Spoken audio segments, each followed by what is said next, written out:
Hello guys, इस study point में आपका एक बार फिर से बहुत बहुत स्वागत है। अपन ने यहाँ पर फिजिक्स और केमिस्ट्री की स्टडी कर रहे हैं अपन। तो केमिस्ट्री के अंतर्गत अपन 6 जो चैप्टर है अपना तत्वों का निष्कर्षण, उसके बारे में अध्ययन कर रहे थे कि विभिन्न तत्व होते हैं, उनको प्रकृति से अपन खनिज के रूप में, अयस्क के रूप में प्राप्त करते हैं। फिर उनका निष्कर्षण किस प्रकार से करते हैं, तत्व को किस प्रकार से प्राप्त करते हैं। तो उसमें हमने देखा था कि उसकी 4 स्टेप में उसका जो निष्कर्षण है कंप्लीट होता है। सबसे पहले अपने को उसका चूर्णित करना होता है, उसका जो क्रेशर की सहायता से उसको पीस करके उसको चूर्ण बनाते हैं। फिर उसके बाद में सांद्रण करते हैं। तो सांद्रण की विधियां अपन पढ़ रहे थे कि सांद्रण किस प्रकार से अपन कर सकते हैं। तो सांद्रण की हमने 2 विधियां पढ़ ली थी अब तक, और आज अपन पढ़ेंगे सांद्रण की तीसरी विधि। बहुत ही महत्वपूर्ण इंपॉर्टेंट विधि है, फेन पलवन या झाग पलवन विधि। बहुत ही इंपॉर्टेंट टॉपिक है, इसमें से बार बार एग्जाम में क्वेश्चन पूछे जाते हैं। फेन पलवन या झाग पलवन विधि क्या होती है, ये किस प्रकार से काम करती है। सबसे पहली बात तो फेन पलवन विधि कौन से अयस्कों के लिए लागू होती है। जैसे हमने पढ़ा था चुंबकीय पृथक्करण विधि थी, तो कौन से अयस्कों के लिए लागू करेंगे उसको, जो लो अयस्क है, मतलब जिनमें चुंबकीय गुण पाए जाते हैं, उनके लिए अपन वो विधि अप्लाई कर सकते हैं।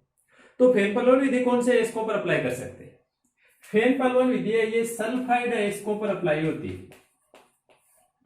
समझ गए, मतलब अगर अपने पास में कोई सल्फाइड अयस्क है तो उसका सांद्रण आप इस विधि से कर सकते हैं। जैसे ये अयस्क है, जिंक सल्फाइड है, ये सल्फाइड है अपने पास में, कॉपर और आयरन का सल्फाइड, जिसे अपन कॉपर पायराइड कहते हैं। ये जो सल्फाइड अयस्क है पीबीएस, इसको गैलेना के नाम से जाना जाता है। इन सल्फाइड अयस्कों का अगर आपको सांद्रण करना है तो इस विधि की सहायता से कर सकते हैं, फेन पलवन या झाग पलवन। अब देखो इस विधि में अपने को करना क्या है।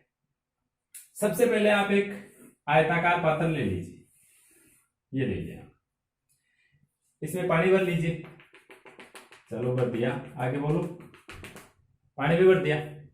अब आपके पास में जो अयस्क है उसको चूर्णित कर रखा है आपने, वो चूर्णित अयस्क इसमें डाल दीजिए। क्या क्या मिलाना है इसमें, ध्यान से देखना।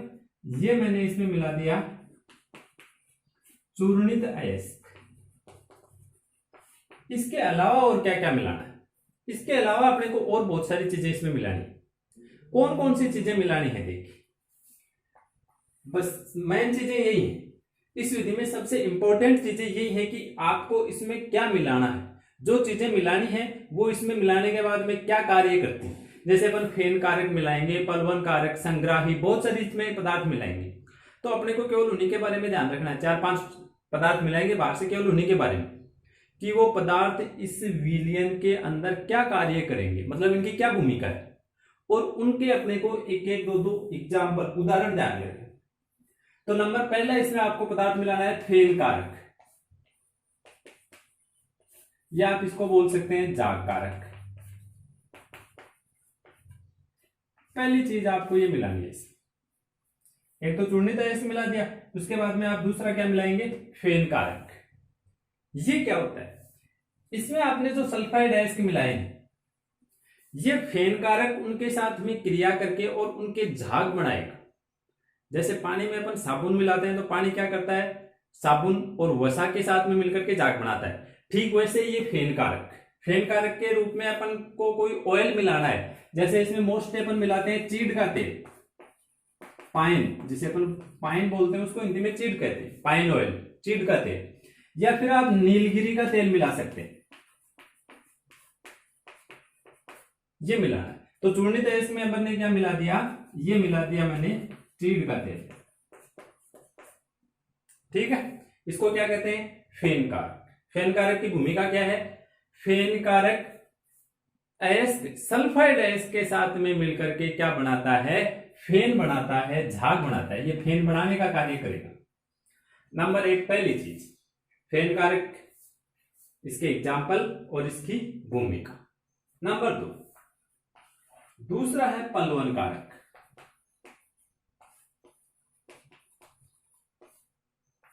पहला हो गया फेन कारक और दूसरा क्या हो गया अपना, पलवन कारक। देखिए पलवन कारक क्या होता है। ये जो पलवन कारक है ये क्या करेगा, जो सल्फाइड अयस्क है उनके साथ में क्रिया करके और उनको जल प्रतिकर्षी बनाएगा।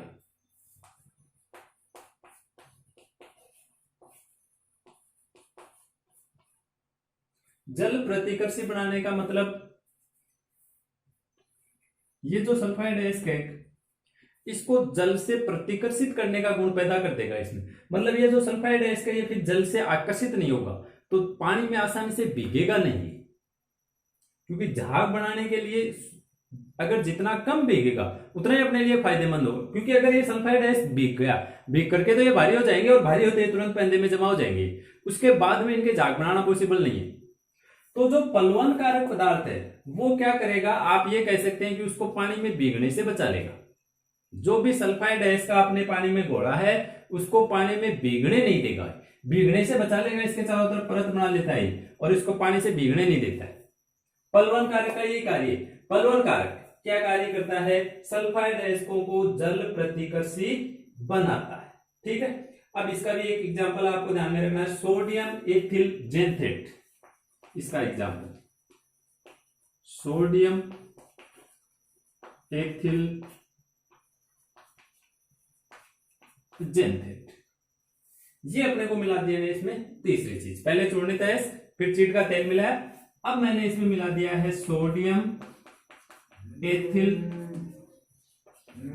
जेंथेट, ये मिलाना है। क्या करेगा ये आप समझ गए। सोडियम एथिल जेंथेट ये सल्फाइड अयस्कों को जल प्रतिकर्षी बनाता है, भीगने से बचाता है।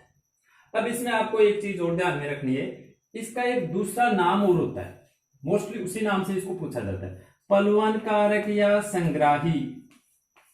बस आपको यहां पर थोड़ा सा ध्यान रखना है, इन दोनों में कंफ्यूज नहीं होना है। देखो नाम से ध्यान में रह जाएंगे। पहला है फेन कारक, फेन का मतलब होता है जाग, जाग कारक। जाग बनाने वाले को जाग कारक कहेंगे और जाग ऑयल्स बनाते हैं, ऐसे ध्यान में रखेंगे। पलवन, पलवन का मतलब होता है ऊपर तैरना, हल्का होना। अगर कोई हल्का होता है ऊपर तैरता है उसको अपन पलवन बोल सकते हैं। पलवन कारक यानी ऊपर तैरना। ऊपर कैसे तैरेगा, अगर पानी में नहीं भीगेगा तो ऊपर तैरेगा। तो आप इसको ध्यान में रख लिए कि जल प्रतिकर्षी का गुण पैदा करता है ये सल्फाइड।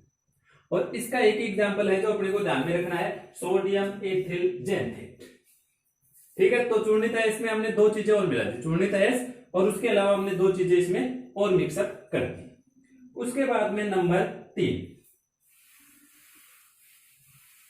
तीसरी चीज देखिए अपने को इसमें क्या मिलाना है।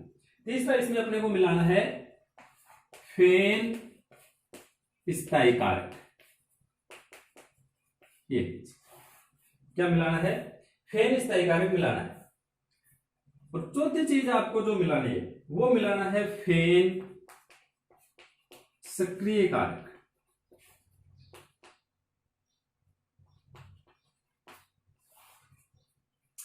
नाम से ध्यान में रख जाएं, ज्यादा कुछ रटने की जरूरत नहीं है, जैसा जिसका नाम है वैसा ही उसका कार्य होगा। फेन स्थायी कारक, फेन का मतलब झाग, झाग को स्थायी करने वाला, अर्थात फेन स्थायी कारक इसमें क्या काम करेगा, जो झाग बनेंगे सल्फाइड अयस्कों के झाग बन के जाएंगे इस तरह से। ये मान लीजिए झाग बन के ऊपर आ गए, भाई सोडियम एथिल जेंथेट ने पहले उसको भीगने से बचा लिया, फिर जो चीड़ का तेल डाला है उसने सल्फाइड अयस्क के साथ में मिलकर के झाग बना लिया, तो झाग ऊपर आ गए। अब इसका काम है फेन को स्थायी बनाना। झाग जैसे अपन साबुन लगाते हैं हाथ पर, तो थोड़ी देर में उसके झाग है वो ऑटोमेटिकली समाप्त हो जाएंगे, खत्म हो जाएंगे थोड़ी देर बाद में स्वयं ही।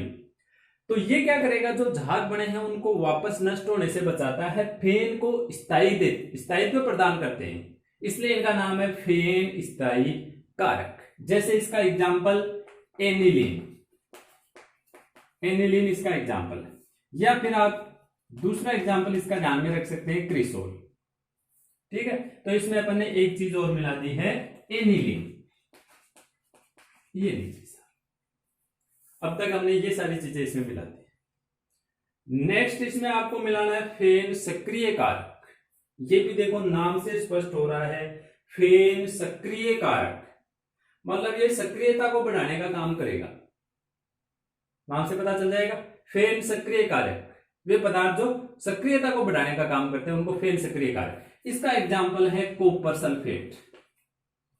तो पांचवी चीज आपको मिलानी है इसमें कॉपर सल्फेट।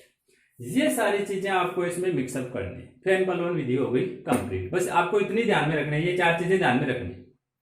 सबसे पहले एक आयताकार पात्र लेंगे, उसमें पानी, पानी में आपको मिलाना है चूर्णित अयस्क, चूर्णित अयस्क में मिलाएंगे चीड़ का तेल, फिर उसके बाद में सोडियम एथिल जेंथेट, एनिलीन और कॉपर सल्फेट। ये सारा मिलाने के बाद में इसको अच्छी तरह से मिक्सअप करना है, घोलना है अच्छी तरह से। तो घोलने के लिए आप जैसे वायु का उपयोग कर सकते हैं। इसमें जैसे कंप्रेसर लगा सकते हैं आप। ये मान लीजिए मैंने कोई पाइप लगा दी और इस पाइप में ये नीचे छिद्र है, मान लीजिए ये पाइप लगी हुई। अब इस पाइप में आप प्रेशर की सहायता से वायु प्रवाहित करेंगे तो इन छिद्रों में से वायु निकलेगी, बुलबुले निकलेंगे, तो उससे क्या है कि इसके झाग बनेंगे, अच्छी तरह से मिक्सअप हो जाएंगे ये सारे।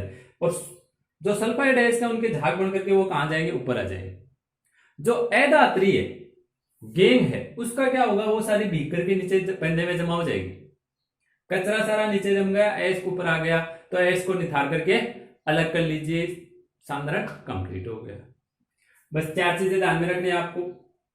नंबर 1, सबसे पहला चिड़ का तेल। चिड़ का तेल यानी फेन कारक, फेन बनाने वाले फेन कारक होते हैं जैसे चिड़ का तेल।